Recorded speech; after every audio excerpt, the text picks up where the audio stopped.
বিজেপির 4 নেতার বিরুদ্ধে সদর থানায় মামলা। করিমগঞ্জ কংগ্রেসের রাহুল গান্ধীকে প্রাণে মারার হুমকি সহ বিভিন্ন কটূক্তি করার অভিযোগে বিজেপির 4 নেতার বিরুদ্ধে মামলা করল করিমগঞ্জ কংগ্রেস। প্রদেশ কংগ্রেস সভাপতি ভূপেন বরার নির্দেশে শনিবার রাজ্যের প্রতিটি জেলায় 4 বিজেপি নেতার বিরুদ্ধে পুলিশের মামলা দায়ের করে প্রতিটি জেলা কংগ্রেস সমিতি। আজ করিমগঞ্জ জেলা কংগ্রেস সভাপতি রজত চক্রবর্তীর নেতৃত্বে কংগ্রেসের এক প্রতিনিধি দল সদর থানায় গিয়ে বিজেপির 4 নেতার বিরুদ্ধে মামলা দায়ের করেন। প্রতিনিধি দলে ছিলেন প্রদেশ কংগ্রেসের সাধারণ সম্পাদক আমিনুর রশিদ চৌধুরী, কংগ্রেস নেতা আব্দুল সাবুর তপদার, বদরপুর ব্লক কংগ্রেস সভাপতি জাকারিয়া আহমেদ পান্না, আইনজীবী জ্যোতিষ পুরকায়স্থ, জেলা কংগ্রেসের সাধারণ সম্পাদক শাহাদাত আহমেদ চৌধুরী, শম্ভু পুরকায়স্থ প্রমুখ। অবগত আছেন, আমাদের ভারতীয় জাতীয় কংগ্রেসের সর্বভারতীয় নেতা, বিরোধী দলপতি রাহুল গান্ধীর বিরুদ্ধে বিজেপির কিছু সংখ্যক সদস্য এবং মন্ত্রী পর্যায়ের লোক কিছুদিন থেকে বিভিন্ন মন্তব্যের মাধ্যমে রাহুল গান্ধীকে প্রাণে মারার হুমকি দিচ্ছেন।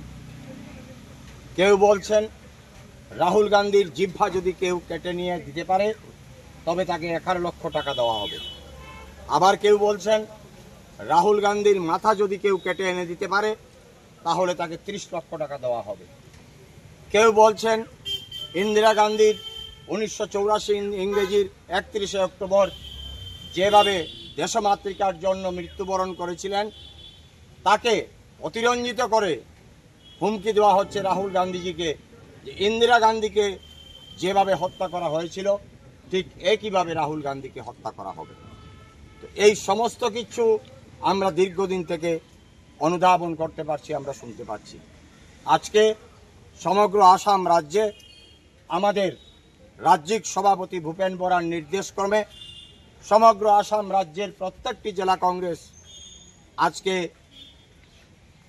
এফআইআর আমরা লঞ্চ করছি জেলা কংগ্রেস কমিটির পক্ষ থেকে।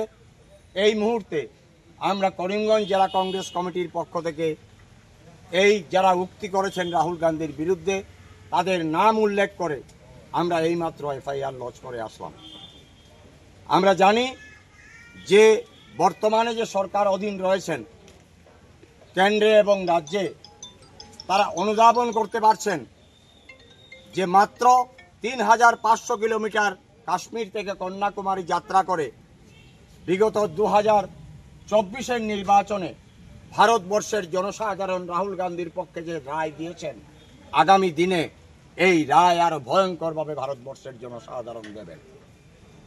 এবারের নির্বাচনে ভারতবর্ষের অগণিত মানুষ, 140 কোটি মানুষ রাহুল গান্ধীকে বিরোধী নেতা তৈরি করার জন্য, বিরোধী নেতার ভূমিকা পালন করার জন্য ভোট দিয়েছেন। নরেন্দ্র মোদী সাহেবকে প্রধানমন্ত্রী বানানোর জন্য নয়। কারণ যদি হতো, বিজেপির স্লোগান ছিল আপকি বার 400 পার, কিন্তু কি হয়েছে আমরা দেখতে পেয়েছি, 240-এর মাথায় এসে ঠেকেছে বিজেপির নাম্বার। পরবর্তীতে নীতিশ কুমার এবং চন্দ্রবাবু নাইডুর এক হাত এক পাও ধরে বর্তমানে সরকার অধীন রয়েছে কেন্দ্রে। কাজেই আজকে এই যে পরিস্থিতির তৈরি করা হচ্ছে, আমরা যারা কংগ্রেসের সৈনিক রাহুল গান্ধীর নেতৃত্বে ভারতবর্ষের মধ্যে আছি, আমরা প্রতিশ্রুতিবদ্ধ, আমরা প্রতিজ্ঞাবদ্ধ। কংগ্রেসের সর্বভারতীয় নেতৃত্ব এই দেশমাতৃকার জন্য একবার নয়, বারবার তাদের আত্মাহুতি দিয়েছে।